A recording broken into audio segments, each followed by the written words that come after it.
Peggy 18.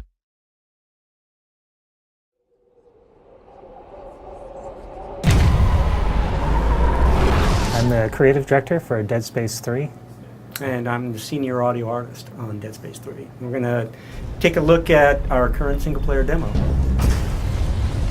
Hey, Carver, goddammit, give me a hand here! As the demo begins, Isaac Clarke finds himself on a ship called the Eudora, which happens to belong to this guy here who he's handing a welding torch to. The ship has just been nearly obliterated by an attack, and now they're trying to make their way off the ship. Carver, where can I find an EVA suit? Down that way!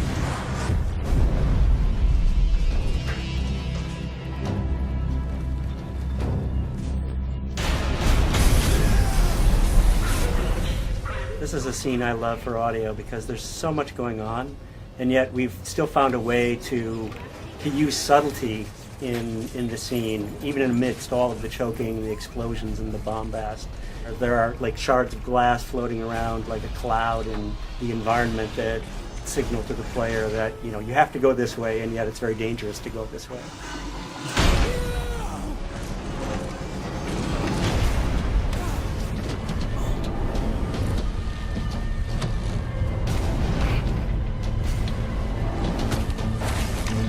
In this part, Isaac desperately is trying to get his spacesuit on in time. The clock is counting down and the ship is on fire. It's about to blow up.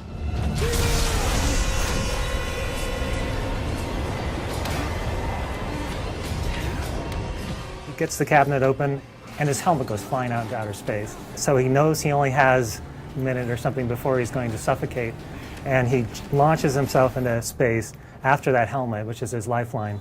And he gets it just in the nick of time as he finds himself in the middle of the Eudora as it's flying to pieces.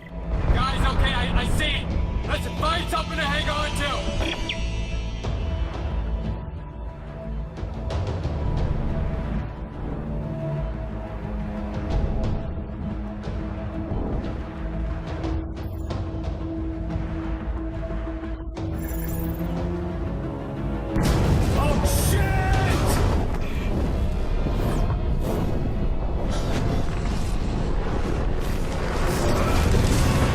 In this section, Isaac is flung out of the exploding Eudora spaceship, and he finds himself hurtling, 100 miles an hour through space as pieces of this ancient flotilla are whizzing by him.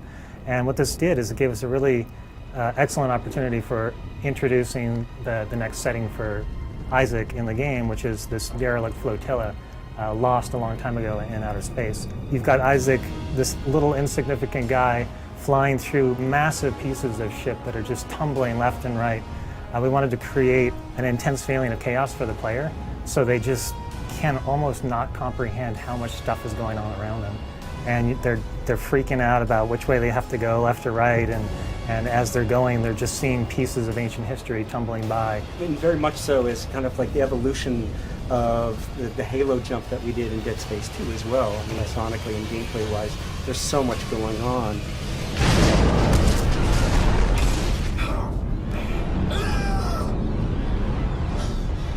We took the environment and created 3 new threats within that environment, and we had to pay off on all of those sonically, making sure that the gameplay was thrilling as could be. In a scene like this, on one of the prior games, we would have made it much more aleatoric and just about kind of tone clusters and chord swells that are really difficult to relate to. And I think that we're inching towards going towards a more thematic musical approach.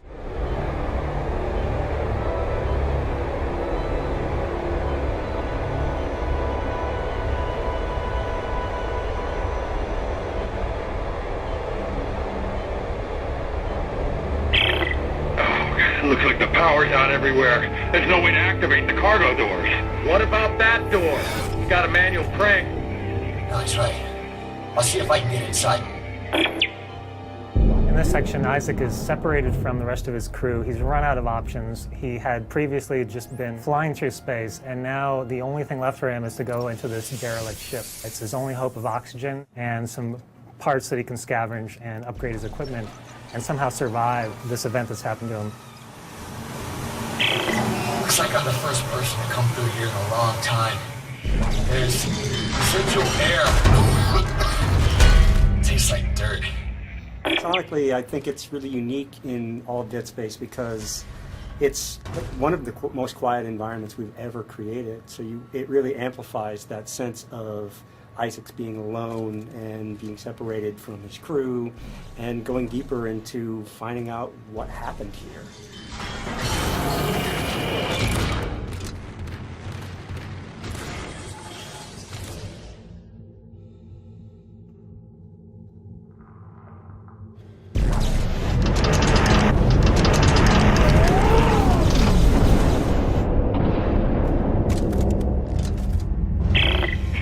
It's getting hard to breathe, sir. How much longer? We're working as fast as we can. I don't know, Mark's really pale, sir. I can't stop the bleeding. Hey, Isaac, okay, meet me at the door. I can let you in from this side. Right there, now get in here. Give me a hand. Aye, aye, Captain. Hey, don't get cute.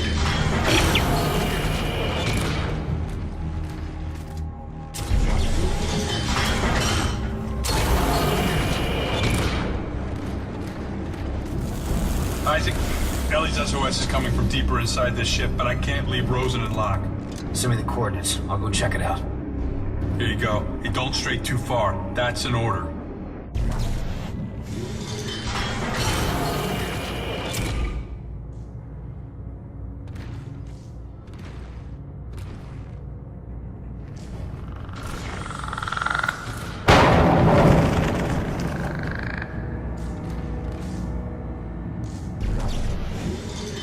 This is my favorite moment right here.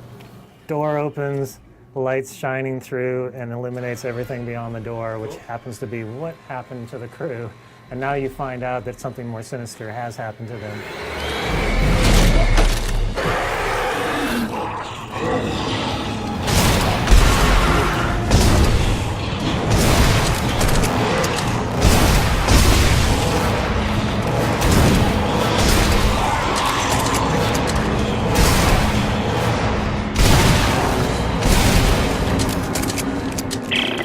Oh, shit! Holy shit! What? What is it? What's going on? I just got jumped by what's left of the crew. What? No one could have survived out here for that long. They didn't survive. They got turned into those things. What? Okay, what do we do? You keep your weapon ready, and you stay the hell away from the ventilation ducts. If they get close, shoot for the limbs. You got that? I said you got that! Yeah, okay. One thing that I think is really interesting about the Necromorphs this time out is that they've been made out of these 200-year-old mummified corpses. So as you're going through the ship, you find these kind of crusty, crackling, strange aberrations that have been turned into necromorphs from a long, long time ago. It's just a really interesting way to see what the necromorph infection would do to a mummy.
This part is where we're bringing back in one of the favorite enemies from the Dead Space franchise, the Lurker. But in Dead Space 3, it was important to reimagine them into something different. So what we did is we made it based off of a dog rather than a child, what the original one was. And the reasoning behind that is that this government whose flotilla that you're exploring, they just so happen to have needed dogs as part of the effort to find things on the planet that they were looking for. Similar to what you would do with earthquake victims, where you'd have dogs that would go out and search for things because they get a scent. These dogs just happen to have been turned into necromorphs, and now we get to see what happens when an animal gets turned into something necromorphic rather than a human.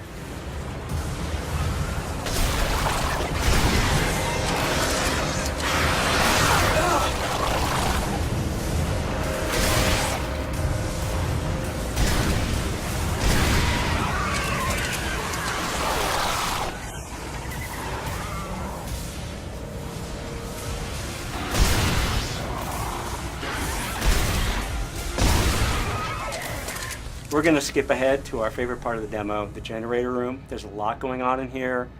It's a big spectacle. Let us know what you think.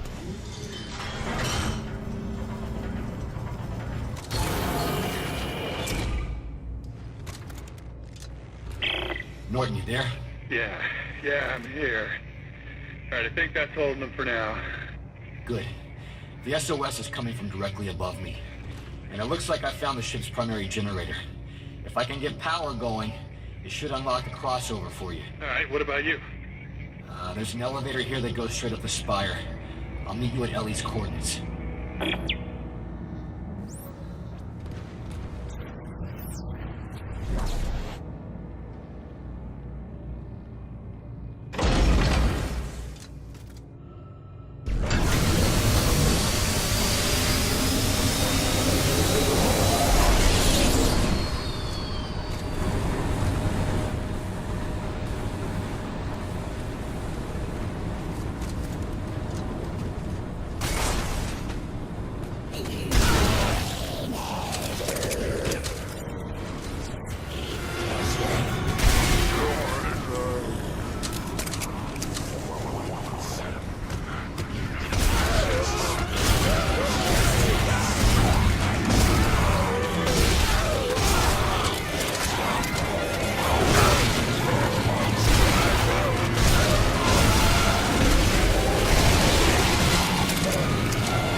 we have power.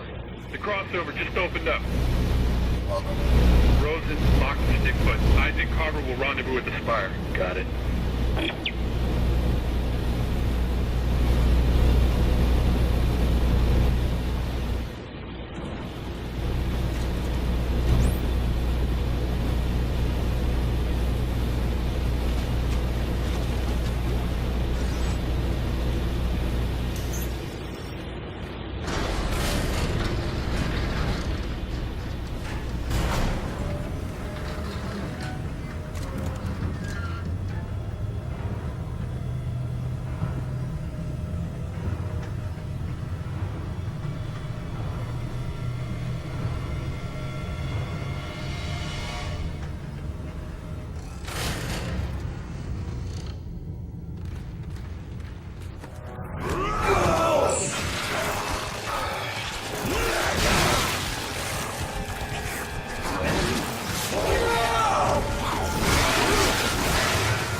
So thanks for watching. We made this for our fans, for you guys, and you can find more of this at deadspace.com. Let us know what you think. We're on Facebook and on Twitter.